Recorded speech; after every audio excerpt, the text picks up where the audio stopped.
In today's video, I'm going to teach you how to change your status in Outlook using a quick Google search.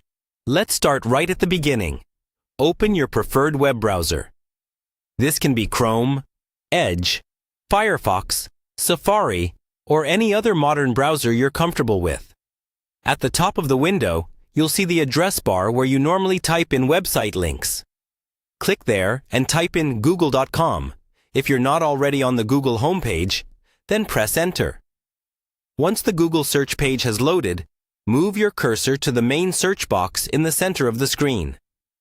Click inside that box and type the phrase, "How to change my status in Outlook." You don't need quotation marks, just the plain text. When you're done typing, you can either press Enter on your keyboard or click the search button. Google will now show you a results page related to changing your status in Outlook. Near the top of the page, you'll typically see a mix of help articles, official Microsoft support pages, and sometimes step-by-step guides from trusted tech websites.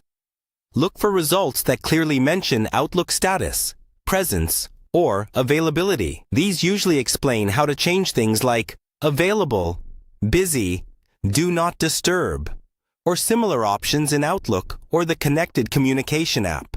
At this stage, choose the result that looks the most official or detailed, ideally from Microsoft's own support site or another reputable source.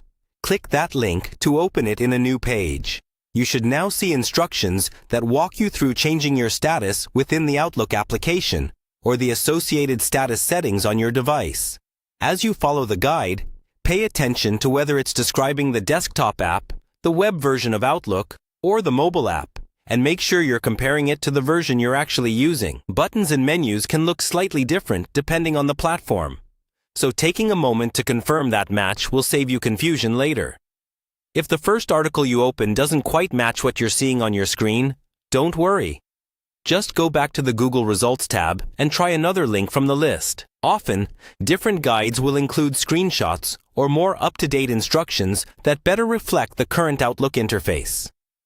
By starting with a focused Google search like this, you'll quickly find clear, targeted instructions that show you exactly how to adjust your Outlook status to match your availability.